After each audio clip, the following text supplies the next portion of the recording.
Episode 271 से 280 मीठी सी जालान। जब जीशा ने रिया से कहा कि तनु और मानसी ने उसे सिद्धार्थ के साथ जॉगिंग पर जाते देखा है, तो रिया को लगा जैसे उसकी चोरी पकड़ी गई हो। जीशा अभी भी बड़बड़ाती जा रही है, हे भगवान, इस लड़की का क्या होगा। जीशा रिया की तरफ देखते हुए बोली, पता है, कभी कभी तो मुझे समझ में ही नहीं आता है कि तुम अंदर ही अंदर क्या सोचती रहती हो। पता नहीं तुम्हारे दिमाग में क्या चल रहा है। तुमने रोहन जैसे लड़के को इतनी आसानी से छोड़ दिया और ना जाने कैसे उस लड़के को पसंद कर लिया जो। जीशा बोलते बोलते रुक गई, फिर कहा, खैर छोड़ो, मुझे क्या करना है। सचमुच में अब तो मैं तुम्हारे बारे में बात भी नहीं करना चाहती हूं।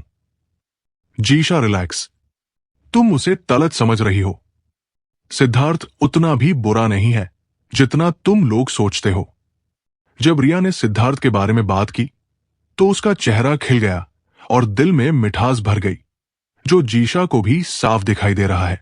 रिया के इस लवी डवी वाले लुक को देखकर जीशा ने सोचा, लगता है मैं भैंस के सामने बीन बजा रही हूं। इसके बाद जीशा ने फिर से रिया को समझाने या मनाने की कोशिश बिल्कुल नहीं की। जीशा को लगता है कि जब रिया पर वक्त की मार पड़ेगी तभी उसके दिमाग को जोरदार झटका लगेगा, जिससे वो खुद ब खुद ही सब कुछ समझने लगेगी। जीशा सोचने लगी, इस लड़के के सो कॉल्ड टैलेंट्स में से ज्यादातर तो सिर्फ ब्लैंक चेक की तरह ही, जिसे भुनाया ही नहीं जा सकता है। मटेरियलिस्टिक चीजों के बिना कोई रिश्ता आखिर टिक भी कैसे सकता है, और प्यार के रिश्ते में तो इसके बिना शुरुआत भी नहीं हो सकती। पैसों के बिना तो ये सिर्फ एक खाली मंडप की तरह होगा। जीशा ने सिद्धार्थ के बारे में सोचा तो उसे लगा, सिद्धार्थ के कपड़ों को ही देख लो, वो कच्चे रेशम की तरह लगते हैं, जिनकी तब तक कोई कीमत नहीं होती जब तक उन्हें प्रोसेस ना किया जाए। यहां तो सभी जानते हैं कि सिद्धार्थ ऐसा कुछ भी नहीं सोच सकता है जो किसी अमीर और पावरफुल आदमी से रिलेटेड हो। अगली सुबह रिया काफी जल्दी उठ गई।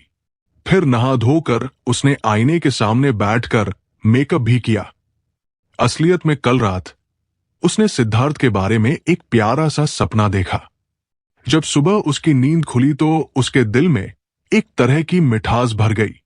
मेकअप करने के बाद रिया ने नाश्ते का इंतजाम किया और इसके बाद अपने गमवार यानी कि सिद्धार्थ के साथ क्लास में जाने का प्लान बनाया। अब हर दिन रिया बेहतर से बेहतरीन बनकर सबसे खूबसूरत तरीके से तैयार होकर सिद्धार्थ के सामने पहुंच जाती, चाहे जो भी हो। लेकिन अब तो रिया ने मन ही मन ठान लिया है कि वो इस गमवार को अपने सामने घुटने टेकने के लिए मजबूर तो करके ही रहेगी। रिया की पैकिंग खत्म होते होते सुबह के 7:30 बजे गए। उसने अपना बैग उठाया और सीधे नीचे चली आई। वो हॉस्टल के दरवाजे पर गई और सिद्धार्थ को फोन करने के लिए अपना फोन निकाला। लेकिन तभी अचानक उसने देखा कि हॉस्टल के पास ही सड़क के किनारे एक छोटा मोटा रिक्शा जैसा कुछ खड़ा हुआ है। जब रिक्शा ड्राइवर को रिया दिखाई दी तो वो रिक्शा से बाहर निकला और अपने मालिक के लिए दरवाजा खोल दिया। रिया ने देखा कि धूप का चश्मा पहने एक बहुत खूबसूरत औरत रिक्शे से बाहर निकल रही है। एक पल के लिए रिया के कदम वहीं थम गए और उसने हैरानी से उस औरत की तरफ देखा। जब उस औरत ने अपने चेहरे से धूप का चश्मा उतार दिया तो उसके चेहरे पर प्यार उमड़ता हुआ दिखाई दिया। उसने बहुत खुशी के साथ बड़े प्यार से कहा, रानू बेटा, मैंने तुम्हें आते हुए देख लिया था। रिया ने मुस्कुराते हुए कहा, मां, आप यहां? लेकिन क्यों? मेरा मतलब आप यहां कैसे? क्यों? क्या हुआ? क्या तुम मुझे यहां देखकर खुश नहीं हो? उस औरत ने रिया को ऊपर से लेकर नीचे तक बहुत अच्छी तरह से देखते हुए कहा। फिर उसने हल्के से कहा, संजना ने मुझसे कहा कि तुम्हारा एक बॉयफ्रेंड है। रिया ऊपर से लेकर नीचे तक कांप गई और उसकी आंखों में डर भी दिखाई देने लगा। उस औरत ने बहुत गंभीर लहजे और गहरी आवाज में कहा, चलो गाड़ी में बैठो, मुझे तुमसे कुछ बात करनी है। जब रिया रिक्शा में बैठी तो रिक्शा चल पड़ा और दौड़ते दौड़ते सड़क के आखिर में जाकर ओझल हो गया। उधर सिद्धार्थ भी सुबह जल्दी उठ गया है। सुबह उसकी कोई क्लास नहीं है। वही जीत बैठा बैठा अपने मोबाइल में गेम्स खेल रहा है और वरुण अपने हाथ में नेक नोटबुक लिए उससे खेल रहा है। ये वही नोटबुक है जो उसने अभी अभी उसने कॉलेज से खरीदी है। दानिश ने बड़ी उत्सुकता के साथ पूछा, वरुण, क्या तुम किसी ट्रिप के लिए जाना चाहते हो या फिर तुम विंटर फेस्टिवल देखने के लिए जाना चाहोगे? वरुण ने अपना सिर हिलाते हुए कहा, मैं तो सिर्फ ये देखना चाहता हूं कि मेरा कैमरा अभी भी बढ़िया है या नहीं। मैं इसका इस्तेमाल कार एग्जीबिशन देखने के लिए करना चाहता हूं। उन्होंने सुना है कि मुंबई यूनिवर्सिटी के पास एक इंटरनेशनल एग्जीबिशन सेंटर में जल्दी ही कारों की एक बहुत बड़ी एग्जीबिशन का आयोजन होने वाला है। उस वक्त न सिर्फ सभी तरह की कार कंपनियों की ब्रांड न्यू कारें दिखाई देती है, बल्कि Rolls Royce, Lamborghini, Bentley, Maybach जैसी कई सुपर लग्जरी कार कंपनी भी एग्जीबिशन में नई कारें लेकर आती हैं। हालांकि एक स्टूडेंट होने के नाते वरुण कोई कार तो नहीं अफोर्ड कर सकता, लेकिन फिर भी अपने साथ एक कैमरा रखकर एग्जीबिशन पर एक नजर डालना और कई सुंदर तस्वीरें भी अपने कलेक्शन में ऐड करना भी कोई बुरा आइडिया नहीं है। इस बारे में दानिश को भी पता है। उसने कहा, एग्जीबिशन के लिए टिकट मिलना बहुत मुश्किल होगा, है ना? वरुण ने नजरें ऊपर उठाकर दानिश को देखते हुए कहा, क्या तुम भी वहां जाना चाहते हो? अगर तुम जाओगे तो मैं तुम्हारे लिए भी एक टिकट ले आऊंगा। वरुण की बात सुनकर दानिश बहुत खुश हुआ। उसने अपनी जिंदगी में कभी भी कोई कार शो नहीं देखा है। वही एक मैगजीन में घोड़ा गाड़ी देख रहे ध्रुव को आज दोपहर में अपना सप्लीमेंट्री एग्जाम भी देना है। जब ध्रुव ने सुना कि वरुण के पास कार एग्जीबिशन के टिकट है, तो उसने जल्दी से अपना सिर बाहर निकालकर कहा, तो मेरे लिए भी एक टिकट अरेंज कर दो ना, मैं भी उस एग्जीबिशन में जाकर देखना चाहता हूं। ठीक है, वरुण ने ध्रुव की बात सुनकर हाथ में अपना सर हिलाते हुए कहा। वहीं सिद्धार्थ बिस्तर पर बैठा पड़ रहा है। वो अपने आप को कार्तिक की भेजी हुई कार मैगजीन पर नजर डालने से रोक नहीं पाया। इस मैगजीन में मुंबई कार एग्जीबिशन में प्रदर्शित होने वाली लेटेस्ट लग्जरी कारों को दिखाया गया है। इन सब में कार्तिक का भी मतलब छुपा है। वो चाहता है कि सिद्धार्थ इस पर एक नजर डालें और देखें कि उसे किस तरह की कार पसंद आती है। अगर वहां पर उसे कोई कार पसंद आती तो भविष्य में वो उसे मेपल लीफ गेम कंपनी के लिए एक सवारी बना सकते हैं। सिद्धार्थ की नजर एक बेंटले एसयूवी पर है। ये दूसरी शानदार कार है जिसे बेंटले कंपनी ने अपना पहला शानदार मॉडल प्रेजेंट किए जाने के बाद इसे इंप्रूव करके इसे नया और बेहतर बनाया है। हालांकि इसकी कीमत काफी ज्यादा है, लेकिन कार्तिक की निगाहें भी सिद्धार्थ से काफी मिलती जुलती है। इस कार को हासिल करने के लिए ये पहला कदम है। सुबह सिद्धार्थ ने अपनी एक स्पेशल फाइनेंस की क्लास अटेंड की और फिर दोपहर में उसने अपनी साइकोलॉजी पर एक ऑप्शनल कोर्स अटेंड किया। क्लास खत्म करने के बाद आशी के साथ फिर से ब्रॉडकास्ट करने का समय हो गया। जब सिद्धार्थ ब्रॉडकास्ट स्टेशन पर पहुंचा तो न चाहते हुए भी उसके दिमाग में एक ख्याल आया। उसे अभी भी याद है कि कल दोपहर को आशी एक लंबे हैंडसम लड़के के साथ चली गई थी। इतना सोचते ही सिद्धार्थ के दिल में उदासी छा गई, लेकिन फिर जल्दी ही सिद्धार्थ का मूड बेहतर भी हो गया। उसने सोचा, अगर मेरा अंदाजा गलत नहीं है तो वो आदमी जो कल आशी के साथ इतनी इंटीमेसी दिखा रहा था, आशी का सीक्रेट बॉयफ्रेंड भी तो हो सकता है। चलो अच्छा है, कम से कम वो आशी के उन लवर्स में से एक है जिनसे आशी नफरत नहीं करती है। नहीं तो आशी उसके साथ हरगिज नहीं दिखाई देती। आशी जैसी लड़की के लिए ऐसा करना नामुमकिन है। इसका मतलब ये हुआ कि सिद्धार्थ के पास शुरू से ही आशी के लिए कोई चांस नहीं है। लेकिन सिद्धार्थ के पास रिया भी तो है। जब सिद्धार्थ ने कल दोपहर में अपने हॉस्टल रूम में रिया के अचानक आकर ये कहने, मैं तुम्हें खोने का मौठा देकर फिर से तुम्हें ढूंढने के लिए मेहनत नहीं करना चाहती, के बारे में सोचा तो सिद्धार्थ का दिल पिघलने सा लगा। अगर वो अपने तजुर्बे को फॉलो करता है तो वो अपने सामने वाले इंसान को भी संजो सकता है। इसके अलावा रिया आशी से किसी भी तरह कंपैरिजन में बदतर नहीं है। बात बस इतनी सी है कि दोनों लड़कियों का अपना अलग अलग स्टाइल है। जब सिद्धार्थ ने रिया के बारे में सोचा तो उसे अपने दिल में एक गर्मजोशी का एहसास हुआ और उसके दिल की उदासी भी काफी हद तक कम हो गई। जब सिद्धार्थ स्टूडियो पहुंचा तो उसने देखा कि आशी उससे पहले ही वहां पहुंच चुकी है। सिद्धार्थ को देखकर आशी बड़े प्यार से मुस्कुराते हुए बोली, आज मैं कुछ स्पीच ड्राफ्ट तैयार करूंगी और उस समय कुछ इंटरैक्टिव सेगमेंट्स भी होंगे। कुछ ऐसे लिसनर्स भी हैं जिन्होंने हमारे एक साथ गाने के लिए कुछ गानों की लिस्ट बनाई है। इतना कहने के बाद आशी ने आज का प्रोग्राम सिद्धार्थ को दे दिया। सिद्धार्थ ने उस पर एक नजर डाली और महसूस किया कि पिछले कुछ गाने लड़के और लड़की के गाए हुए रोमांटिक सॉन्ग्स हैं।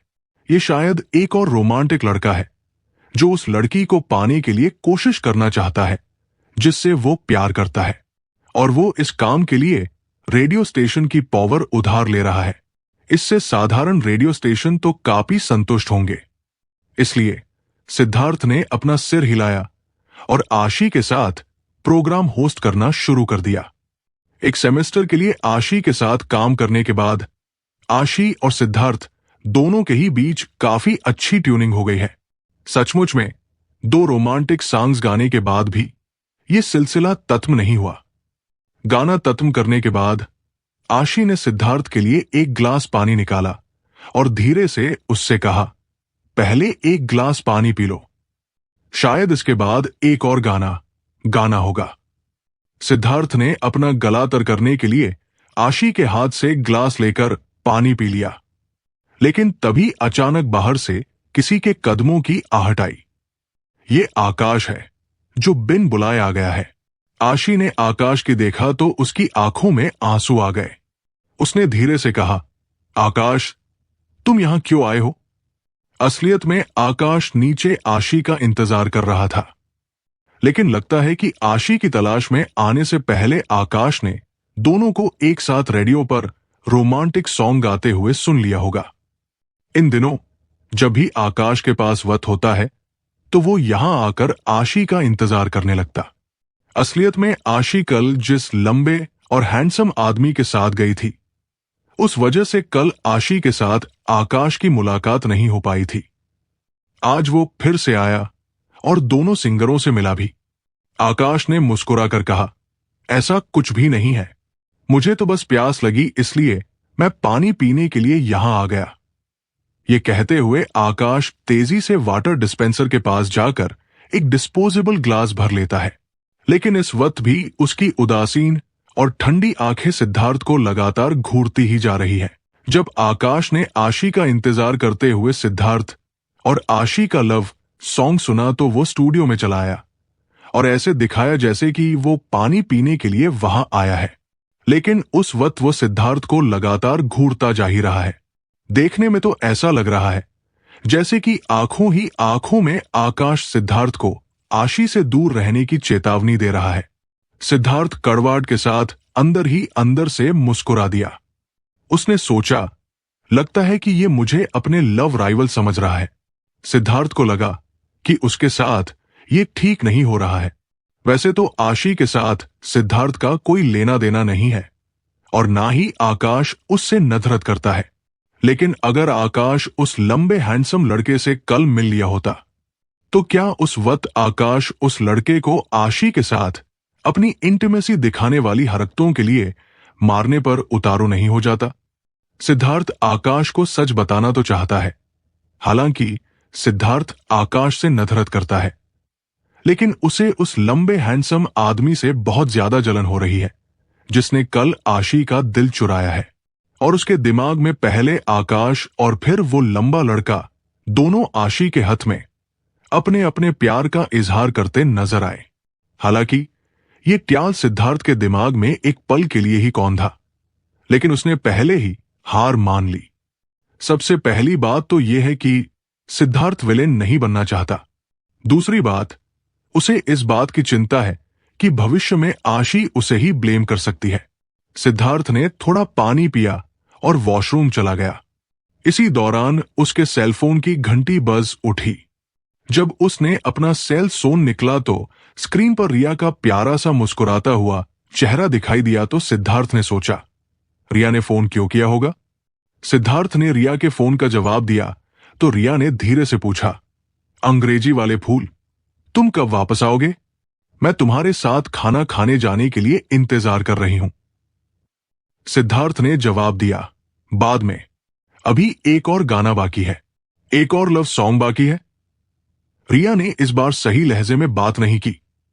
जब रिया ने देखा कि सिद्धार्थ ने कुछ भी नहीं कहा, तो वो गुस्से में अपने पैर पटकते हुए बोली, गाना बंद करो, अभी के अभी वापस आओ तुम। लेकिन सिद्धार्थ ने कहना चाहा, लेकिन कुछ नहीं, मैं इससे बिल्कुल खुश नहीं हूं बस। रिया तो करीब करीब बरस ही पड़ी। रिया को बड़ी जलन हो रही है, लेकिन अब उसे ये डर सताने लगा कि सिद्धार्थ उससे नाराज हो जाएगा। इसलिए उसकी आवाज अपने आप ही थोड़ी नरम पड़ गई। उसने बड़े प्यार से रिक्वेस्ट करते हुए कहा, सिद्धार्थ प्लीज, इट्स ओके, लेकिन मैं सचमुच इस बात से बिल्कुल खुश नहीं हूं कि तुम उसके साथ गाना गा रहे हो। प्लीज मेरी बात मानो और वापस आ जाओ मेरे पास। अब तुम्हें मेरे साथ थोड़ा ज्यादा टाइम स्पेंड करना चाहिए, है ना? अब से तुम सिर्फ मेरे साथ ही रहा करो, ठीक है ना? वैसे हमेशा से रिया में काफी आत्मविश्वास रहा है, लेकिन अब जब उसकी जिंदगी में सिद्धार्थ को लेकर आशी नाम की एक प्रतिद्वंदी आ गई है, तब से उसे थोड़ी चिंता होने लगी है। असलियत में भले ही सिद्धार्थ और आशी का एक दूसरे से कोई लेना देना नहीं है, लेकिन फिर भी रिया को थोड़ा डर सा लगने लगा है, क्योंकि वह अपने इस अंग्रेजी वाले फूल को खोने से बहुत डरती है। जब सिद्धार्थ ने रिया को इतनी मीठी आवाज और इतने नर्म लहजे में इस तरह से रिक्वेस्ट करते हुए सुना, तो उसका दिल अपने आप ही नरम पड़ गया। सिद्धार्थ ने कहा, तो फिर ठीक है, तुम मेरा इंतजार करना, मैं काम खत्म करके तुम्हें मिलता हूं। सिद्धार्थ की बात सुनकर रिया तुरंत खुशी से उछल पड़ी और कहा, ठीक है, मुझे तुम्हारा इंतजार रहेगा। कॉल खत्म होने के बाद सिद्धार्थ स्टूडियो में वापस चला गया। आकाश वहां से पहले ही जा चुका है। आशी चुपचाप अपनी सीट पर बैठी सिद्धार्थ का इंतजार कर रही है। सिद्धार्थ को अंदर आता हुआ देखकर आशी ने कहा, तो फिर शुरू करे सिद्धार्थ, हम अगला। आशी अभी अपनी बात पूरी तरह बोल भी नहीं पाई है कि सिद्धार्थ ने आशी की बात काटते हुए कहा, आशी, मैं शायद अगला गाना नहीं गा पाऊंगा। मेरे एक दोस्त ने मुझे अपने साथ बाहर चलने के लिए रिक्वेस्ट की है। ओह, तो क्या तुम अभी जाना चाहते हो? पूछते हुए आशी ने आश्चर्य से अपनी आंखें बड़ी कर ली। शायद आशी रोज रोज सिद्धार्थ के जाने का इंतजार करने की आदी नहीं हो पाई है, इसलिए उसे सिद्धार्थ को इतनी जल्दी जाने देने की आदत ही नहीं पड़ी है। लेकिन आशी ने तुरंत बात संभाल ली और मजाक भरे लहजे में कहा, क्या हुआ? क्या तुम किसी लड़की के साथ डेट पर जा रहे हो? सिद्धार्थ ने कहा, कुछ भी नहीं, लेकिन जिस तरह से वो मुस्कुरा रहा है, उससे ये साफ जाहिर हो रहा है कि आशी ने अभी जो कहा वो बिल्कुल सच है। आशी की आंखों में एक अजीब सा भाव झलकने लगा और उसने मुस्कुराकर कहा, अगर ऐसी बात है तो तुम जा सकते हो। अब मैं तुम्हारी डेट को और ज्यादा इंतजार नहीं करवाना चाहूंगी। फिर आशी पलट गई और सिद्धार्थ की तरफ अपना हाथ लहराकर बाय कहा और अपने अगले गाने की तैयारी करने लगी। जब सिद्धार्थ वहां से चला गया और उसे कंफर्म हो गया कि अब सिद्धार्थ जा चुका है, तो आशी ने भी गाना नहीं गाया। वो चुपचाप खड़ी हो गई और सिद्धार्थ को ब्रॉडकास्टिंग स्टेशन से बाहर निकलते हुए देखने लगी। धीरे धीरे आशी से सिद्धार्थ की दूरी बढ़ने लगी और थोड़ी दूर जाकर सिद्धार्थ ओझल हो गया। आशी की नजरें झुकी हुई हैं और वो धीरे से आकर अपनी कुर्सी पर बैठ गई। दूसरी तरफ सिद्धार्थ और रिया ने एक साथ खाना खाया और फिर देर शाम को हल्की फुल्की जॉगिंग के लिए निकल पड़े। दौड़ने के बाद सिद्धार्थ ने रिया को वापस उसके हॉस्टल में छोड़ा, लेकिन जब वो जाने लगा तो रिया ने सिद्धार्थ का हाथ पकड़ लिया और बहुत धीरे से कहा, सिद्धार्थ, अब आगे से जब भी तुम ब्रॉडकास्टिंग स्टेशन जाओ तो अपना काम खत्म करके जल्दी वापस आ जाया करो, ठीक है? मैं चाहती हूं कि तुम मेरे साथ ज्यादा वक्त बिताओ। रिया की उम्मीदों से भरी निगाहों को देखकर सिद्धार्थ का दिल और भी ज्यादा नर्म पड़ गया। उसने मुस्कुराकर कहा, बिल्कुल, इस सेमेस्टर के खत्म होने के बाद अगले साल से मैं ये काम नहीं करूंगा। पास्ट में सिद्धार्थ के कैंपस रेडियो स्टेशन में शामिल होने की सबसे बड़ी वजह सिर्फ आशी का साथ पाना ही था। सिद्धार्थ ने सोचा, अब जबकि आशी अपना दिल किसी और को दे चुकी है, तो फिर मेरे लिए रेडियो स्टेशन पर रहना बेकार है। रिया से हुई अपनी बातचीत को फॉलो करते हुए सिद्धार्थ ने बाद में अपनी पोजीशन से रिजाइन करने का प्लान बना लिया। ठीक है, सिद्धार्थ को अपनी बात मानते देखकर रिया का दिल एक मीठे एहसास से भर गया। उसने कहा, जब तक मैं फ्री हूं, तब तक हर रात मैं ब्रॉडकास्टिंग स्टेशन पर आकर तुम्हारा इंतजार करूंगी, ठीक है? सिद्धार्थ ने अपना सिर हिलाया तो रिया के चेहरा पर खुशी झलकने लगी। सिद्धार्थ के तैयार न होने का फायदा उठाते हुए रिया ने अचानक उसको दोनों हाथों से पकड़कर अपनी तरफ खींचते हुए कसकर गले से लगा लिया। रिया की मोटी मोटी दोनों चोटियां भी सिद्धार्थ के सीने पर कसकर चिपक गई और उसने सिद्धार्थ के गालों पर किस कर लिया। सिद्धार्थ और रिया के बीच चुपके चुपके एक रिश्ता बन गया है और अब यह रिश्ता धीरे धीरे उनके बीच नजदीकियां बढ़ने लगा है। अब तक सिद्धार्थ का करियर भी एक इंपॉर्टेंट स्टेज पर पहुंच चुका है। सिद्धार्थ के डेवलप किए हुए गेम्स ट्रेजर हंट 1 और ट्रेजर हंट 2 काफी अच्छे चल रहे हैं। 3 गेम्स एक स्टेबल स्टेज में भी एंटर कर चुके हैं। लेकिन जहां एक तरफ कुछ छोटे छोटे गेम्स के डेवलपमेंट में कुछ खामियों की वजह से उनका फ्यूचर ज्यादा अच्छा दिखाई नहीं दे रहा है, वहीं पर दूसरी तरफ उन लोगों के पास तीनों गेम्स की पॉपुलैरिटी के चलते पायरेसी की प्रॉब्लम खड़ी हो गई है। पायरेसी की प्रॉब्लम का सामना करने के अलावा उन लोगों के पास कोई और चारा है भी नहीं। देश भर में इलेक्ट्रॉनिक गेम्स के मौजूदा नियमों की वजह से सिद्धार्थ की मेपल लीफ गेम की लिमिटेड स्ट्रेंथ की वजह से मेपल लीफ गेम की टीम के लिए पायरेसी के खिलाफ बड़े पैमाने पर लड़ना लॉजिकल नहीं होगा। पायरेटेड एडिशन के डिस्ट्रीब्यूशन के बाद मेपल लीफ गेम की टीम के पास अपनी इनकम को बनाए रखने के लिए कई तरह के रिपेयर और मेंटेनेंस पर ही निर्भर रहने के अलावा कोई दूसरा खास ऑप्शन भी नहीं रह गया है। बड़े पैमाने के खेल भी अब पायरेसी अटैक के फाइनल स्टेज में पहुंच चुके हैं। सिद्धार्थ की बहुत अच्छी इमेजिनेशन की वजह से सीन सेट करने से लेकर कैरेक्टर की सेटिंग तक सब कुछ सिद्धार्थ को ही व्यक्तिगत तौर पर करने की जरूरत होगी। भले ही सिद्धार्थ में काफी एनर्जी है, लेकिन फिर भी उसे लगता है कि उसके पास जरूरत के हिसाब से वक्त नहीं है। सिद्धार्थ ने सुना था कि कार्तिक मेपल लीफ गेम की फाइनेंसिंग के लिए एक बहुत ही पावरफुल सुपर ग्रुप के साथ बातचीत कर रहा है। वर्तमान वक्त में यह कॉन्ट्रैक्ट के फाइनल होने के करीब पहुंच चुका है। जब सिद्धार्थ और कार्तिक एक ही वक्त में एक साथ मौजूद रहेंगे, तब इस कॉन्ट्रैक्ट पर साइन किया जाएगा। सिद्धार्थ ने रिया और मेपल लीफ गेम के लिए हर तरह से वक्त निकालना शुरू कर दिया है। इससे पहले सिद्धार्थ ब्रॉडकास्ट स्टेशन से निकलने वाला सबसे आखिरी इंसान हुआ करता था, लेकिन अब ब्रॉडकास्ट के तत्व होते ही सिद्धार्थ वहां से चला जाता है। कभी कभी तो ब्रॉडकास्ट तत्व ना भी हुआ हो, तब भी सिद्धार्थ आशी से छुट्टी लेकर वहां से निकल जाता है। रिया ने सिद्धार्थ से जो कुछ भी कहा, वो उन बातों की पूरी परवाह करती है। जब भी रिया फ्री होती है, वो सिद्धार्थ के साथ रेडियो स्टेशन पर ब्रॉडकास्टिंग के लिए चली जाती है। ब्रॉडकास्ट खत्म होने के बाद वो दोनों एक साथ खाना खाने के लिए भी जाया करते हैं। आज गुरुवार है। रिया आज कॉलेज में नहीं है। वो अपनी क्लास में एक एक्टिविटी में हिस्सा लेने के लिए गई हुई है। दोपहर में क्लास खत्म होने के बाद सिद्धार्थ रेडियो स्टेशन चला गया। आज ब्रॉडकास्ट होने वाले प्रोग्राम का कंटेंट तैयार करने के लिए आशी भी सुबह जल्दी पहुंच गई है। आज एक लड़की ने बड़ी बोल्डनेस के साथ अपने दिल में बसे हुए मेल आइडल से प्यार की गुहार लगाई है। फिर उसने अपने प्यार का इजहार करने के लिए एक लव सॉन्ग भी ब्रॉडकास्ट किया। फिर एक लड़के ने अपने बहुत अच्छे दोस्त को उसके जन्मदिन पर मुबारकबाद देने के लिए एक प्यारा सा बर्थडे सॉन्ग ब्रॉडकास्ट करवाया। उसके बाद आशी ने थोड़ी कविताएं बोली और फिर कुछ न्यूज ब्रॉडकास्ट किए।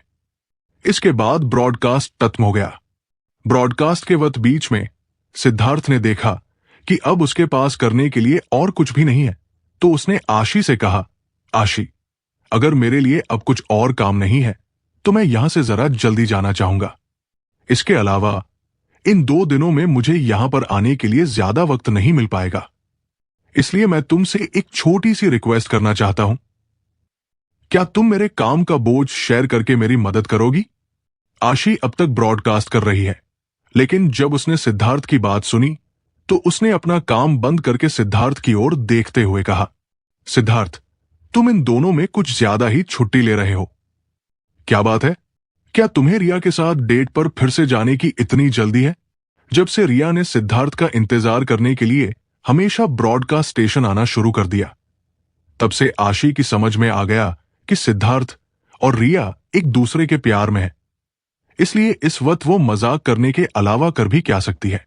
रिया को हमेशा ब्रॉडकास्टिंग स्टेशन आकर सिद्धार्थ का इंतजार करते देख आशी को उनके बीच के प्यार की खबर हो गई है।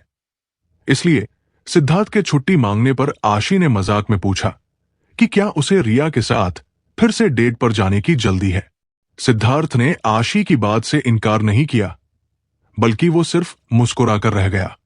वैसे भी अब रिया ने आशी को और आशी ने रिया को और देख ही लिया है, तो फिर सिद्धार्थ को किसी से कुछ भी नहीं छिपाने की जरूरत ही नहीं है। आशी ने सिद्धार्थ को नजर भरकर देखा और फिर वो दूसरी ओर मुड़ गई। अब सिद्धार्थ की तरफ उसकी पीठ है। आशी ने बिना उसकी तरफ देखे कहा, ठीक है सिद्धार्थ, तुम जाओ, मेरे पास यहां पर मेरा अपना अरेंजमेंट है। लेकिन सिद्धार्थ, एक बात याद रखना, हालांकि तुम्हारी गर्लफ्रेंड इंपॉर्टेंट है, लेकिन जो इंसान तुम्हारी परवाह करता है वो भी उतना ही ज्यादा इंपॉर्टेंट है। क्या? आशी की बात सुनकर सिद्धार्थ दंग रह गया।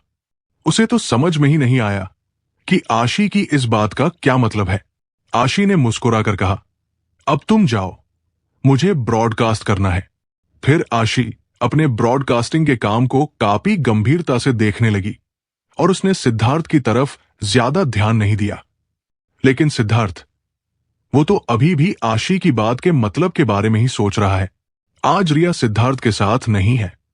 सिद्धार्थ ने अकेले ही खाना खाया और फिर बाद में रिया का खरीदा हुआ अपना ट्रैकसूट पहनकर अकेले ही पहाड़ पर जॉगिंग के लिए चला गया। जब से उसने और रिया ने देर शाम को जॉगिंग शुरू की है, तब से ही धीरे धीरे सिद्धार्थ को इसकी आदत हो गई है। पहाड़ का पिछला भाग काफी बड़ा है और जहां पर सिद्धार्थ इस वक्त है, वहां से दूसरी तरफ की पूरी दूरी करीब 2 किलोमीटर तो होगी ही। उस रास्ते के 2 चक्कर लगाने के बाद सिद्धार्थ एक खुली जगह ढूंढकर बैठ गया और पानी पीते पीते रिलैक्स करने लगा।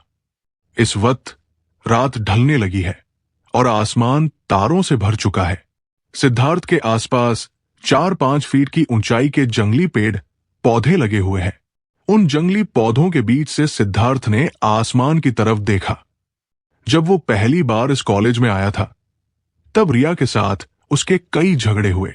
वो उन्हीं सब बातों के बारे में सोच रहा है। शुरू शुरू में हम दोनों आपस में कितना लड़ते थे। हम शुरुआत से ही लड़ते ही रहे हैं, लेकिन अब हम दोनों एक दूसरे के साथ हैं। वाकई में ये भी एक तरह का चमत्कार ही तो है। लेकिन ऐसा हमारी किस्मत की वजह से ही ऐसा हुआ होगा कि आखिर में हम दोनों एक दूसरे से मिल ही गए। फिर सिद्धार्थ रिया की मनमोहक खूबसूरती के बारे में और अपने लिए रिया के गहरे प्यार के बारे में सोचने लगा। ये सब सोचकर उसे अपने दिल में एक गर्माहट का एहसास हो रहा है। उसने सोचा, ये पहली बार ही तो है जब इस तरह से मुझे प्यार का सचमुच में एहसास हुआ है। सिद्धार्थ उस प्यार और एहसास के बारे में सोच रहा है जिसका स्वाद उसे रिया ने चखाया है। ये प्यार तो सचमुच में अच्छा निकला। इसमें कोई हैरानी की बात नहीं है कि इतने सारे लड़के लड़कियां भी ऐसे ही एहसास की वजह से एक दूसरे से प्यार कर बैठते हैं। सिद्धार्थ अपनी रिया यानी के खूबसूरत टेडी को मिस करने लगा है। थोड़ी देर के बाद रात और भी ज्यादा गहराने लगी है। टर टर के साथ चारों तरफ से झिंगुरों के चिल्लाने की आवाजें भी तेज होने लगी है। सिद्धार्थ ने यहां पर बैठकर काफी देर तक आराम कर लिया है, इसलिए वो उठकर जाने के लिए तैयार हो गया। तभी अचानक बहुत दूर जंगल से एक अजीब सी आवाज आई, जिसमें किसी के खिलखिलाने और हल्की सांसें चलने जैसी आवाजें भी शामिल है। सिद्धार्थ को लगा कि उसने कोई इनाम जीत लिया हो। उसने कभी सोचा ही नहीं था कि इस तरह की जगह पर कोई इस तरह की हरकत करता होगा। कॉलेज के पिछले हिस्से का ये पहाड़ हमेशा एकदम सुनसान रहता है। इसके अलावा यहाँ का मौसम भी काफी गर्म है, इसलिए इस काम के लिए लोगों का किसी खुले मैदान में जाना ही सही है। सिद्धार्थ ने सोचा, लेकिन यहां तो इतने सारे फूल पेड़ हैं, तो क्या इनके साथ वहां अंदर कीड़े मकोड़े नहीं होंगे? क्या उन्हें अंदर के कीड़ों मकोड़ों से भी डर नहीं लगता होगा? ऐसे काम के लिए ये जगह, ये पसंद तो वाकई में बहुत भारी है। जरूर कोई बड़ा काम हो रहा होगा। सोचते हुए उत्सुकता के मारे सिद्धार्थ को उस अंधेरे में जाने की इच्छा होने लगी जहां से वो आवाजें आ रही है। सिद्धार्थ के बहुत हल्के कदमों से चल रहा है। इसके साथ वहां पर कुछ लड़के लड़कियां एंजॉय भी कर रहे हैं, इसलिए उन्होंने इस बात पर ध्यान ही नहीं दिया कि वहां क्या हो रहा है। जब सिद्धार्थ उस जगह से बस 10 मीटर की दूरी पर पहुंचा तो वो वहीं पर रुक गया। सिद्धार्थ की बिजली जैसी तेज आंखें इतनी दूरी तक अच्छी तरह से साफ साफ देखने के लिए काफी है। सिद्धार्थ ने वहां पर जो देखा उसे देखकर वो हैरान रह गया, क्योंकि वहां का नजारा काफी अश्लील दिख रहा है। वहां 2 लड़के एक लड़की के साथ इंटीमेट हो रहे हैं। वहां कुछ ऐसा है जिसने सिद्धार्थ को सचमुच में और भी ज्यादा गुस्सा दिला दिया है। उनमें से एक लड़का आकाश है, जो वाकई में हाथ धोकर आशी के पीछे पड़ा हुआ है और उसे पाल लेना चाहता है। सिद्धार्थ ने ये उम्मीद नहीं की थी कि जो आकाश ऊपर से इतना मासूम और पोलाइट नजर आता है, असल जिंदगी में वो इतना गंदा इंसान भी हो सकता है। दूसरा लड़का जिसने उस लड़की को घेर रखा है, सिद्धार्थ उससे पहले भी एक बार मिल चुका है। एक बार वो आशी की बर्थडे पार्टी में कुछ वक्त के लिए आ चुका है। उस लड़के का नाम विकास है और उस लड़की का नाम योगिता है। वो तीनों अपने आप में इतना खोए हुए हैं कि वो अपने आप को भी पूरी तरह भूल चुके थे। वो लोग जो कुछ भी कर रहे हैं उसके दौरान वो बातचीत भी करते जा रहे हैं। आकाश ने कहा, डैम इट यार, आज नहीं तो कल मैं उस छमक छल्लो को अपने नीचे सुलाकर तबीयत से रुलाने वाला हूं। विकास ने चुटकी लेते हुए कहा, आकाश भाई, है ना कमाल की बात, हम लोग तो तुम्हारे कामयाब होने का ही इंतजार कर रहे हैं। विकास की बात सुनकर आकाश भी हंसते हुए बोला, तुम चिंता मत करो, मैं उसे जल्दी ही हासिल कर लूंगा। विकास ने कहा, जरूरी नहीं है, उस छोटी सी मंचली लड़की को पाना इतना भी आसान नहीं है। अगर हम उस पर अपनी ताकत का इस्तेमाल करते हैं तो हम अपना काफी वक्त बचा सकते हैं।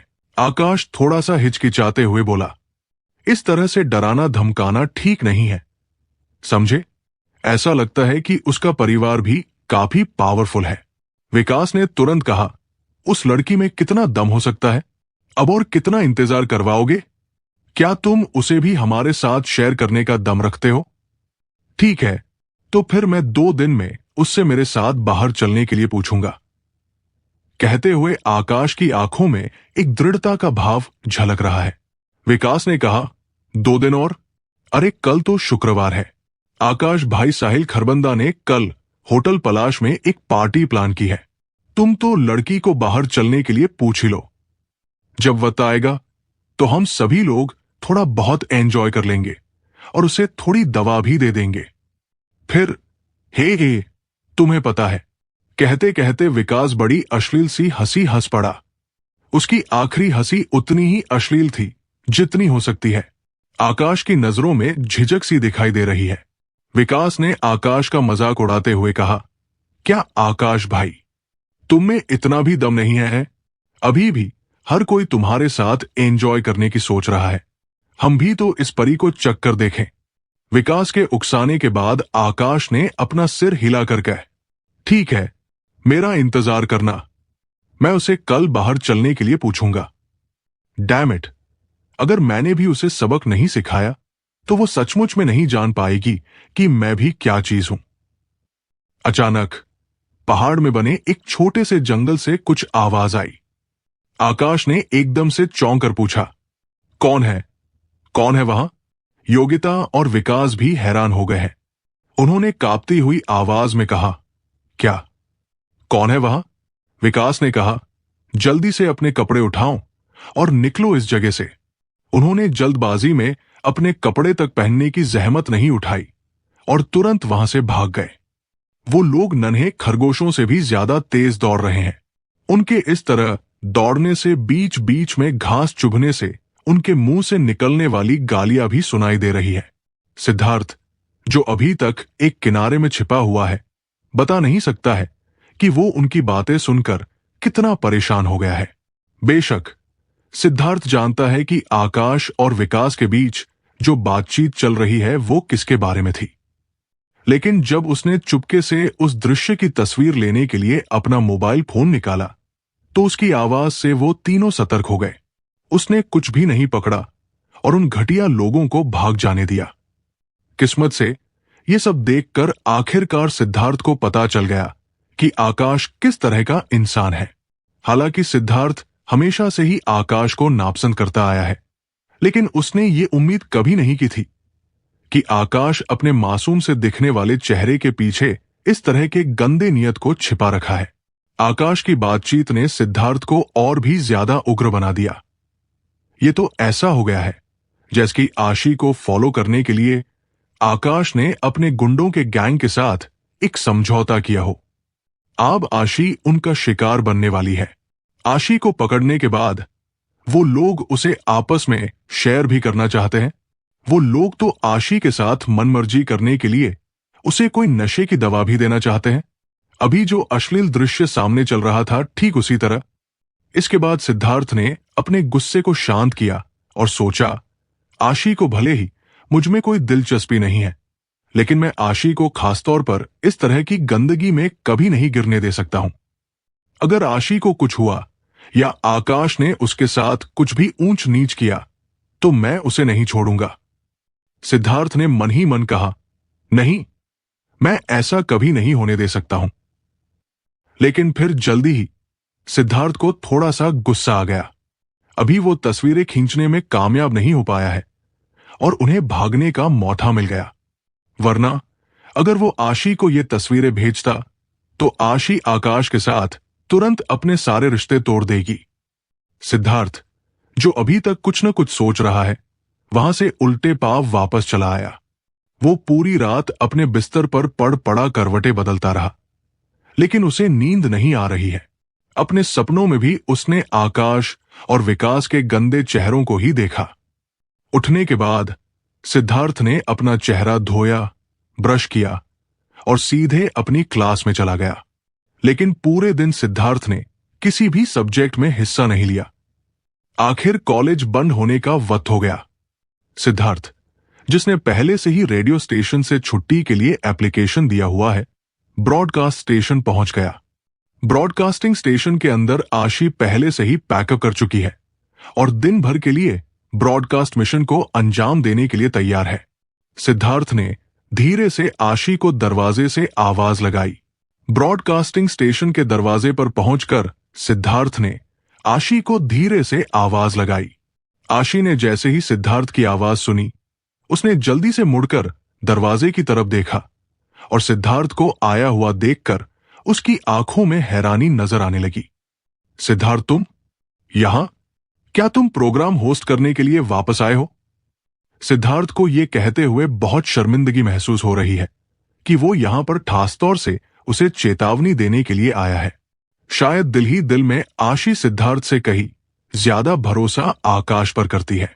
जब आशी ने सिद्धार्थ को अपना सिर हिलाते हुए देखा तो उसे लगा कि सिद्धार्थ सचमुच में प्रोग्राम ब्रॉडकास्ट करने ही यहां आया है। आशी के होठों पर एक मीठी सी मुस्कुराहट आ गई। फिर उसने सिद्धार्थ से ये नहीं कहा कि कल तो वो कह रहा था कि आज वो नहीं आ सकेगा और इसलिए उसने छुट्टी ली हुई है। जब वो दोनों ब्रॉडकास्ट करने लगे तो सिद्धार्थ सोचने लगा, मैं आशी को वो सब बातें कैसे बताऊं? सीधे सीधे ये कहना कि आकाश एक अच्छा इंसान नहीं है, ये ठीक नहीं होगा। ऐसे में तो शायद आशी मेरी बात पर यकीन भी नहीं करेगी। मुझे सबसे पहले आशी को कुछ स्टेबल करना चाहिए। कुछ भी हो जाए, मैं कम से कम इतना तो कर सकता हूं कि आशी को आकाश के साथ बाहर न जाने दूं। तो फिर मुझे ऐसा क्या बहाना बनाना चाहिए कि मैं आशी को देर करवा सकूं। शायद मुझे आशी को खाने के लिए इनवाइट करना ठीक होगा। लेकिन मैंने पहले भी तो आशी के साथ खाने पर बाहर जाने के लिए प्लान बनाया था, जो धरा का धरा रह गया। तब तो आशी ने मुझे बिना कुछ भी बताए मेरा इनविटेशन ही रिजेक्ट कर दिया था। अगर अभी मैं फिर से उसे खाना खाने के लिए अपने साथ चलने के लिए कहूंगा, तो वो इस बार भी मेरा इनविटेशन ठुकरा देगी। बल्कि आज तो मेरे रिजेक्ट होने के चांसेज और भी ज्यादा होंगे। तो फिर क्या करूं? खाने पर बाहर जाने के लिए इनवाइट करने के अलावा मैं और क्या बोल सकता हूं? ओफो, क्या करूं? मैं तो इससे बेहतर आइडिया सोच ही नहीं पा रहा हूं। शायद मुझे उससे कुछ किताबें उधार मांग लेनी चाहिए। हां, ये आइडिया बेहतर है। ऐसा कह सकते हैं कि सिद्धार्थ ने रात में अपनी प्रोफेशनल नॉलेज को बेहतर करने का प्लान बनाया। सिद्धार्थ जानता है कि आशी की पर्सनालिटी ही ऐसी है कि वो निश्चित तौर पर पहले उसे रीडिंग मटेरियल जुटाने में उसकी मदद करेगी। हाँ, यही ठीक रहेगा, सिद्धार्थ ने सोचा और अपना मन बना लिया। फिर वो आशी के साथ काम पर फोकस करने लगा। पता ही नहीं चला कि ब्रॉडकास्ट के आधे घंटे का वक्त कैसे खत्म हो गया। सिद्धार्थ ने देखा कि आशी ने मेज को साफ करना शुरू कर दिया है। अब वो जाने की तैयारी कर रही है। जब सिद्धार्थ ने सोचा कि उसे आशी से क्या बोलना चाहिए, बस तभी बाहर से कदमों की आवाज आती हुई सुनाई दी। सिद्धार्थ ने देखा कि आकाश अंदर आ रहा है। आकाश ने आज खास तरह के कपड़े पहने हैं। कैजुअल कपड़ों में वो काफी अलग और एनर्जेटिक लग रहा है। और आज तो उसने अपने बालों में भी खास तरह का जेल लगाकर बड़े स्टाइल में संवारा हुआ है। इसके अलावा उसने अपने ऊपर एक बहुत ही एक्सपेंसिव परफ्यूम स्प्रे किया है, जिसकी खुशबू किसी को भी मदहोश करने के लिए काफी है। और अब तो वो आशी के सामने पहुंच चुका है। अब तो सिद्धार्थ को भी ये मानना पड़ा कि इस समय आकाश जरूर से ज्यादा चार्मिंग लग रहा है। जाहिर है कि उसे देखते ही आशी की आंखों में भी चमक आ गई। उसने मुस्कुराते हुए झट से पूछा, आकाश, तुम यहां क्या कर रहे हो? आकाश बड़े प्यार से मुस्कुराया और बोला, आशी, क्या तुम्हें मेरे वो दोस्त याद है जो तुम्हारे बर्थडे पर मेरे साथ आए थे? मेरा एक दोस्त है जो आज अपना बर्थडे मना रहा है, इसलिए। सिद्धार्थ जानता है कि आकाश आगे क्या कहने वाला है, इसलिए उसे वो परेशान होने लगा। इससे पहले कि आकाश अपनी बात पूरी कर पाता, सिद्धार्थ ने जल्दी से आकाश की बात काटते हुए कहा, आशी, क्या तुम मुझे अपनी फाइनेंशियल फिलोसॉफी की किताब पढ़ने के लिए दे सकती हो? सिद्धार्थ को अपनी बात काटते देख आकाश गुस्से में आ गया। वो जैसे सिद्धार्थ को मार डालना चाहता है। यहां तक कि आशी ने भी महसूस किया कि सिद्धार्थ का इस तरह से आकाश की बात काटकर बीच में बोलना तलत है। उसने पहले सिद्धार्थ को देखकर अपना सिर थोड़ा सा हिलाया और फिर आकाश की तरफ देखकर कहा, तो क्या? मैं तुम्हें अपने साथ वहां चलने के लिए इनवाइट करना चाहता हूं। आकाश को शायद डर है कि कहीं आशी उसे गलत न समझ ले, इसलिए उसने थोड़ी देर बाद कुछ सोचकर कहा, डरो मत, इस बार तुम सिर्फ एक ऑर्डिनरी दोस्त हो। हर कोई जानता है कि तुम मेरी गर्लफ्रेंड नहीं हो, और मेरा ये दोस्त भी हमारे रिश्ते के बारे में सब जानता है। आशी ने एक पल के लिए सोचा और सिद्धार्थ से पूछा, सिद्धार्थ, तुम्हारी किताब कहाँ है? मैंने खुद तुम्हें कल ये किताब लेते हुए देखा है। सिद्धार्थ ने अपना सिर हिलाते हुए कहा, बराबर है, लेकिन मेरी किताब के आखिरी 100 पन्ने किसी ने फाड़ दिए हैं। मैं तुमसे ये किताब सिर्फ पढ़ने के लिए उधार लेना चाहता हूं। सिद्धार्थ को डर है कि कहीं आशी उसे मना ना कर दे, इसलिए उसने आगे कहा, मैं जरा जल्दी में हूं। क्या तुम मुझे ये किताब अभी दे सकती हो? आकाश इतने गुस्से में आ गया कि वो सिद्धार्थ पर बरस पड़ा। क्या बकवास है? क्या मतलब है तुम्हारा? तुम जानबूझकर परेशानी खड़ी करने की कोशिश कर रहे हो, है ना? क्या तुम्हें दिखाई नहीं देता है कि आशी अभी बिजी है? आशी काफी समय से सिद्धार्थ से नाराज है और अब सिद्धार्थ की ये हिम्मत कि वो उसका प्लान बिगाड़ने पर तुला हुआ है। अगर आकाश को इस बात की कोई चिंता नहीं होती कि आशी उसे दोषी ठहराएगी, तो उसने अब तक सिद्धार्थ के चेहरे पर जोर से थप्पड़ मार दिया होता। आशी कंफ्यूजन में पड़ गई। उसने कुछ देर तक सोचा और आखिर में परेशान दिख रहे सिद्धार्थ के साथ रहने का डिसीजन लिया। उसने आकाश से कहा, आई एम सॉरी आकाश, हम अगली बार साथ चलेंगे, ठीक है? आकाश परेशान हो गया। उसने सोचा, आखिर ये मेरा प्लान है जो सिद्धार्थ फ्लॉप करने पर तुला हुआ है। ये लड़का आशी का मन कैसे बदल सकता है? उसने अपना प्लान बिगड़ते देखा तो कहा, नहीं आशी, ऐसा नहीं हो सकता है। मैंने अपने दोस्तों से प्रॉमिस किया है कि आज तुम मेरे साथ जरूर आओगी। इसके अलावा ये सिर्फ एक किताब की ही तो बात है। तुम इसके लिए इतना परेशान कैसे हो सकती हो? आज रात भर में वो ऐसा क्या पढ़ लेगा? किताब तुम उसे कल भी तो दे सकती हो।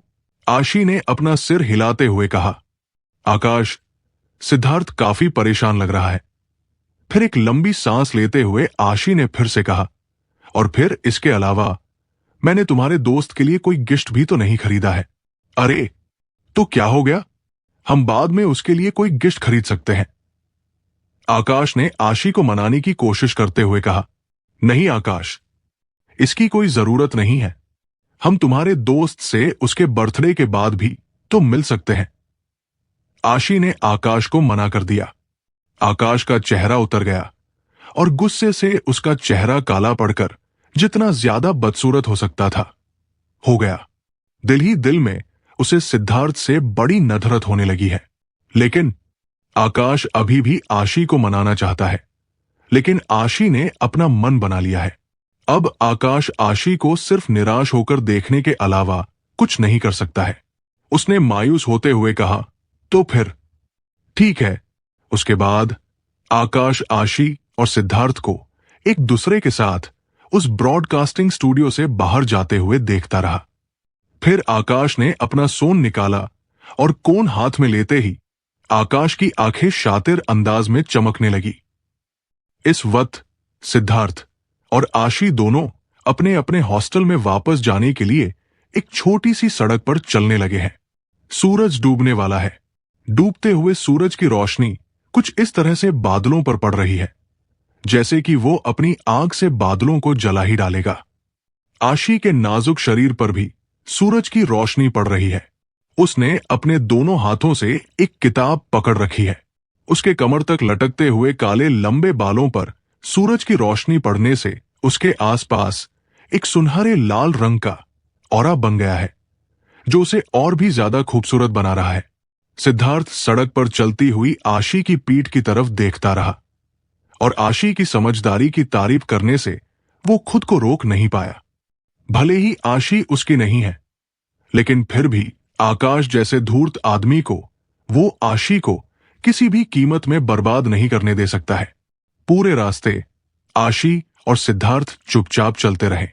आशी ने अब तक सिद्धार्थ से कोई बात नहीं की और ना ही सिद्धार्थ ने उससे कुछ भी कहा। जब वो दोनों लेडीज हॉस्टल की बिल्डिंग के सामने पहुंचे तो सिद्धार्थ आशी के ऊपर जाकर किताब लाने का इंतजार करने लगा। लेकिन आशी चुपचाप वही खड़ी सिद्धार्थ को थोड़ा अजीब नजरों से देखने लगी। आशी को इस तरह से अपनी तरफ देखते हुए पाकर सिद्धार्थ को थोड़ा असहज महसूस हुआ तो उसने बड़े अजीब तरीके से कहा, आशी प्लीज, क्या तुम ऊपर जाकर मेरे लिए वो किताब लाकर दे सकती हो? मुझे ये किताब अर्जेंटली चाहिए। आशी ने धीरे से कहा, मैं तुम्हें किताब तो दे सकती हूं सिद्धार्थ, लेकिन फाइनेंशियल फिलोसफी की किताब में सिर्फ 95 पन्ने ही हैं। वो सिद्धार्थ दंग रह गया। उसने देखा कि ऐसा नहीं लग रहा है आशी उसके साथ मजाक कर रही होगी। अचानक उसे समझ में नहीं आया कि वो अपना मुंह कैसे छिपाए। आज पहली बार सिद्धार्थ के साथ ऐसा हुआ है कि जब उसे इतनी शर्मिंदगी का एहसास हो रहा है। सिद्धार्थ के पास फाइनेंशियल फिलॉसफी की किताब तो है, लेकिन उसने कभी भी इसे पलट कर भी नहीं देखा है। स्वाभाविक सी बात है, उसे मालूम ही नहीं है कि इस किताब में कितने पन्ने हैं। आखिर में उसे एहसास हो ही गया कि वो अपने बुने हुए जाल में खुद ही फंस गया है। इस वक्त सिद्धार्थ पहली बार आशी की खूबसूरत लेकिन चुभती हुई नजरों का सामना करते हुए महसूस कर रहा है कि आशी की नजरें उसे छलनी किए जा रही है। कभी कभी कोई झूठ किसी नेक इरादे से भी बोला जा सकता है, लेकिन उस झूठ को पूरा करने के लिए ना जाने और भी कितने झूठ बोलने की जरूरत पड़ती है। इसका साफ मतलब है कि सिद्धार्थ ने किताब का सिर्फ बहाना बनाया है, लेकिन उसके ऐसा करने की असली वजह कुछ और है। तो क्या इस वजह से आशी उसे गलत समझ लेगी? सिद्धार्थ चाहे जितना मजबूत क्यों ना हो, लेकिन आशी की निगाहें उसके दिल के अंदर हो रही उथल पुथल को साफ देख सकती है। आज तो सिद्धार्थ का बेहतरीन और हाई आईक्यू भी काम नहीं कर रहा है। ऐसा पहली बार हुआ है जब सिद्धार्थ को अपनी किसी बात की वजह से दूसरों के सामने शर्मिंदगी का एहसास झेलना पड़ा हो। सिद्धार्थ जानता है कि अगर आशी ने उसका एक और झूठ भी पकड़ लिया, तब भी वो उससे मिलती रहेगी। इस कूल स्मार्ट लड़की के सामने सिद्धार्थ को सब कुछ एकदम बेकार लगने लगा है। जैसे ही सच बोलने के लिए सिद्धार्थ ने अपना मुंह खोला, आशी ने बात करनी शुरू कर दी। आशी ने कहा, सिद्धार्थ, तुम मुझे आकाश के साथ बातचीत करते हुए नहीं देखना चाहते हो, है ना? यही बात है ना? सिद्धार्थ ने आशी को देखा तो पाया कि उसके चेहरे पर एक अजीब सी चमक दिखाई दे रही है। ये तुम्हें पसंद नहीं है, इसलिए अब से फ्यूचर में मैं उसके साथ कभी बातचीत नहीं करूंगी। अगर तुम्हें पसंद नहीं है तो अब से मैं आकाश से कोई रिश्ता नहीं रखूंगी। इतना कहने के बाद आशी ने सिद्धार्थ को हाथ हिलाकर बाय किया और सीढ़ियों से ऊपर चली गई। सिद्धार्थ आशी को वहां से धीरे धीरे जाता हुआ देखता रहा। उसके कमर तक लटकते काले लंबे बाल हवा में लहरा रहे हैं। उसकी लंबी स्कर्ट हवा के झोंकों के साथ धीरे धीरे लहरा रही है। आशी ने जो बात इतनी कैजुअली कह दी, उसकी वजह से सिद्धार्थ के दिल में काफी उथल पुथल मच गई है। सिद्धार्थ अपने मन में सोचता जा रहा है, आशी ने अभी अभी ये क्या कह दिया?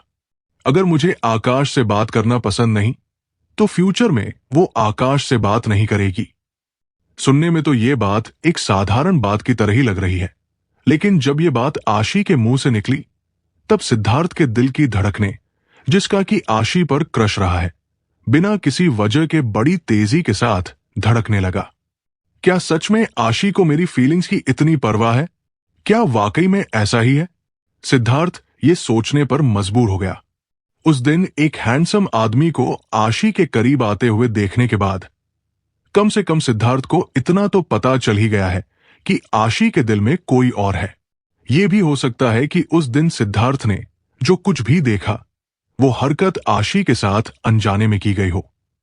तो फिर अब इसके बारे में ज्यादा सोच विचार करने की कोई जरूरत नहीं है। आखिर जिंदगी में कुछ गलतफहमियों में से एक गलतफहमी ये भी है कि जिस लड़की पर सिद्धार्थ पर क्रश रहा है, अब वो खुद ही उसमें दिलचस्पी ले रही है। भले ही सिद्धार्थ के लिए किसी लड़की को मुस्कुरा कर ट्रीट करना काफी मुश्किल है, लेकिन फिर भी हकीकत में वो ऐसा कर रहा है। इसके अलावा आशी भी उतनी ही स्मार्ट थी जितना कि सिद्धार्थ है। उसे इतना तो पता ही होगा कि जो कुछ उसने अभी कहा, उसे सुनकर वो लड़का जिसका उस पर क्रश है क्या अंदाजा लगा सकता है। लेकिन आखिर में सिद्धार्थ की लॉजिकल एबिलिटी ने उसे इस बात के बारे में ज्यादा सोचकर कोई भी मतलब निकालने से रोक दिया। लेकिन जो भी हुआ, उसमें सिद्धार्थ के लिए सबसे बड़ी संतुष्टि की बात यह है कि आखिर में आशी आकाश के साथ बाहर नहीं गई। इसके अलावा अभी अभी जो कुछ भी आशी ने कहा, उससे यही लगता है कि अब फ्यूचर में आशी और आकाश का आपस में कोई लेना देना ही नहीं रहेगा। इस बात ने सिद्धार्थ को काफी हद तक राहत महसूस कराई। लेकिन अभी आशी ने जो कुछ भी कहा, उसकी वजह से इस वक्त सिद्धार्थ का मूड एक बार फिर से खिल उठा और उसका दिल भी आकाश में उड़ते हुए रंग बिरंगे बादलों की तरह हल्का हो गया। अगले शनिवार को जब सिद्धार्थ सोकर उठा तो उसे गौतम का फोन आया। गौतम ने फोन पर सिद्धार्थ को बहुत एक्साइटमेंट के साथ बताया, सिद्धार्थ, मुझे पता चला है कि स्कूल किंग कहे जाने वाला अनारसी लड़का मुंबई कॉलेज ऑफ म्यूजिक के रोज गार्डन में जाह्नवी के साथ लव अटैक करने वाला है, मतलब प्यार का इजहार। और अपने इस लव अटैक के लिए उसने एक बहुत ही आलिशान सीन भी तैयार करवाया है। फिर गौतम ने सिद्धार्थ से पूछा, मुझे तुमसे बस यही पूछना है कि क्या उसे देखने के लिए तुम भी मेरे साथ चलना चाहते हो? गौतम की बात सुनकर सिद्धार्थ का दिल पल भर के लिए धड़कना ही भूल गया। उसने मन ही मन सोचा, जानवी, ये वही लड़की है जिसे कभी मैं पसंद किया करता था। तो क्या अब कोई और उसे अपनी बाहों में लेकर अपने सीने से लगाने वाला है? सिद्धार्थ ने पहले एक बार अदिति को इस बारे में जिक्र करते हुए सुना था, लेकिन उसे उम्मीद नहीं थी कि यह सब इतनी जल्दी ही सामने आ जाएगा। सिद्धार्थ ने गौतम को मना कर दिया। हालांकि वो जानवी के इस लव अटैक को कामयाब होने की कामना नहीं कर सकता, लेकिन उसने ये महसूस किया कि अब वो इतना उदार भी नहीं हो सकता है कि वो जानवी के लव अटैक को कामयाब होने के लिए गुड लक या बेस्ट ऑफ लक कह सके। अब सिद्धार्थ सिर्फ इतना ही कर सकता है कि वो जानवी से दूर रहे और इस बात का दिखावा करे कि उनके बीच कुछ भी नहीं हुआ है। मुंबई के म्यूजिक कॉलेज के लेडीज हॉस्टल में जानवी अपने हॉस्टल रूम में मेज साफ कर रही है। वो बचपन से ही बहुत साफ सुथरी रहने की आदी है। उसने अपने मेज और बिस्तर को बालकनी पर धूप दिखाने के लिए टिकाकर अपने कंबल को भी बड़े करीने से मोड़कर एक तरफ रख दिया है। उसकी चीजों से एक अनोखी सी खुशबू भी आ रही है। फिर उसने मेज पर अपनी किताबों और म्यूजिक के सामान को भी बड़े करीने से व्यवस्थित करके रखा और पास ही रखे गुलदस्ते को मेज पर रखकर उसमें फूलों और पत्तों का एक गुच्छा सा बनाकर सजा दिया। कमरे में बाहर से सूरज की रोशनी की चमक ने इस नजारे को हल्का सा रोमांटिक टच दे दिया था, जो देखने में वाकई काफी खूबसूरत लग रहा है। जब जानवी ने टेबल की पूरी सफाई कर ली तो उसका फोन बज उठा। उसने अपना फोन उठाया और देखा कि ये तो उसके दादाजी का कॉल है। जानवी अभी अपने दादाजी से बात नहीं करना चाहती है, लेकिन बेबस होकर उसने कॉल का जवाब दिया। दादाजी ने कॉल उठाते हुए चुशी खुशी पूछा, जानू बिटिया, क्या कर रही हो? क्या तुम्हें अपने दादा की याद नहीं आती? दादाजी, कैसे हैं आप?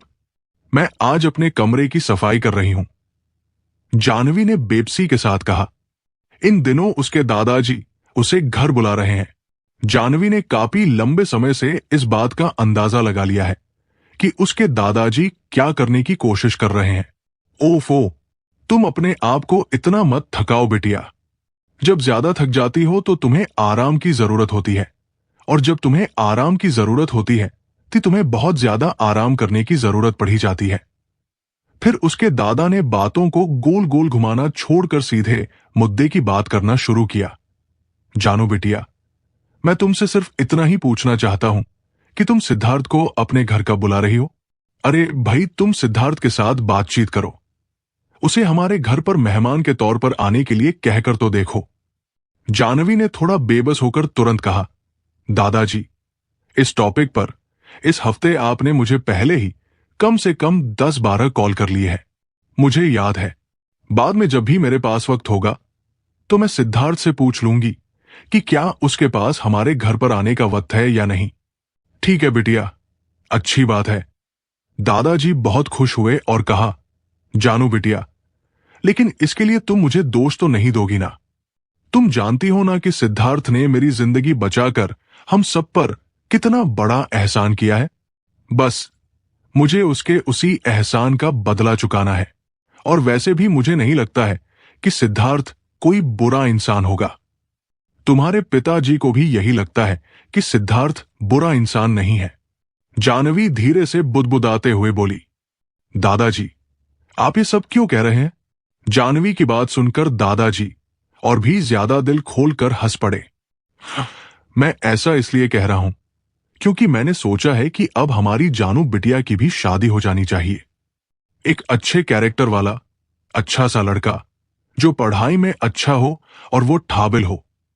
हमें तो बस ऐसा लड़का चाहिए जिसमें अपने परिवार की देखभाल करने की ठाबिलियत हो। हमें इस बात से कोई फर्क नहीं पड़ता है कि उसके पास पैसा है या नहीं। हम अभी भी इसके बारे में बात कर सकते हैं। आखिर जिंदगी बहुत बड़ी है, भविष्य में वो पैसा कमा सकता है। बस उसका कैरेक्टर अच्छा होना सबसे ज्यादा जरूरी है। जानवी को इतना गुस्सा आने लगा कि उसने अपने पैर फर्श पर पटक लिए। उसने कहा, दादाजी, अब आपको ज्यादा फालतू की बात करने की कोई जरूरत नहीं है। मुझे और भी जरूरी काम है। ओह, अच्छा, ठीक है, ठीक है जानू बिटिया, लेकिन तुमको मेरी बात याद रखना है। दादाजी को डर है कि अगर वो जानवी को यूं ही चिढ़ाते रहे तो वो उनसे नाराज हो जाएगी। इसलिए उन्होंने हल्की फुल्की बातें करने के बाद कॉल काट दिया। अपने कान से फोन हटाते हुए जानवी को याद आया कि उसके दादाजी ने अभी क्या क्या कहा है। जानवी का मूड थोड़ा सा खराब हो गया। उसने अपना चेहरा घुमा लिया और बाहर से आ रही धूप को देखने लगी। उसका दिमाग पूरी तरह से उलझ चुका है। जानवी के हॉस्टल रूम में गुनगुन भी मौजूद है। वो भी वही पास में बैठी अपने बालों में कंघी कर रही है।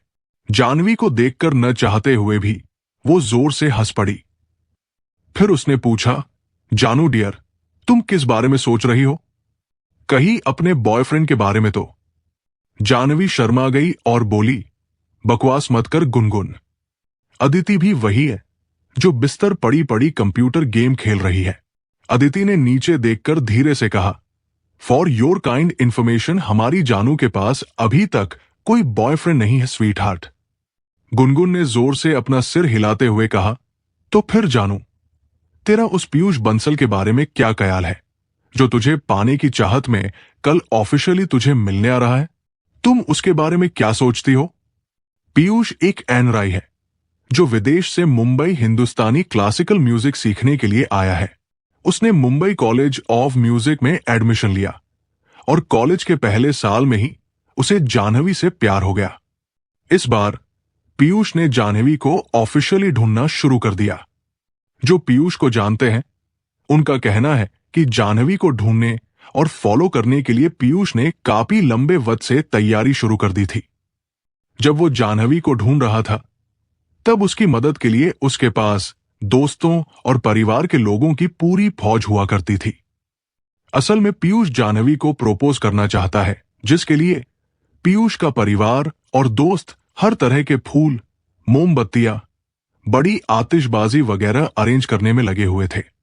पीयूष एक प्यारा सा रोमांटिक सीन बनाकर जानवी को वहां पर सबके सामने प्रपोज करना चाहता है। इसके लिए पीयूष को एक अच्छे से रोमांटिक जगह की तलाश है। हालांकि तलाश अभी भी शुरू नहीं हुई है, लेकिन इसकी खबर अभी से चारों ओर फैल गई है।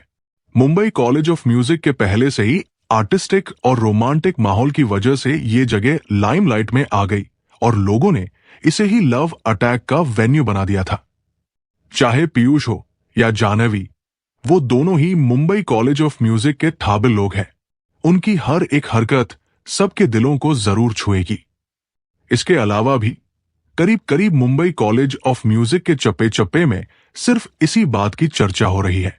कुछ लोगों का यह भी कहना है कि पीयूष इसे जरूर बड़ी आसानी से संभाल लेगा, लेकिन कुछ लोगों का कहना है कि जानवी काफी जिद्दी है और पीयूष निश्चित तौर पर ऐसा नहीं कर पाएगा। अब यह बात सिर्फ मुंबई कॉलेज ऑफ म्यूजिक तक ही नहीं रही है, बल्कि लोगों का यह तक कहना है कि इस कॉलेज कैंपस के आसपास पूरी यूनिवर्सिटी टाउन से लोग इसे देखने और स्टडी करने के लिए आएंगे। शॉर्ट में कहे तो यहां पर काफी बड़ा हंगामा होने जा रहा है। क्या जानवी सिद्धार्थ को अपने घर बुलाएगी? क्या जानवी पीयूष का प्रपोजल एक्सेप्ट कर लेगी? क्या जानवी और पीयूष का रिश्ता आगे बढ़ पाएगा?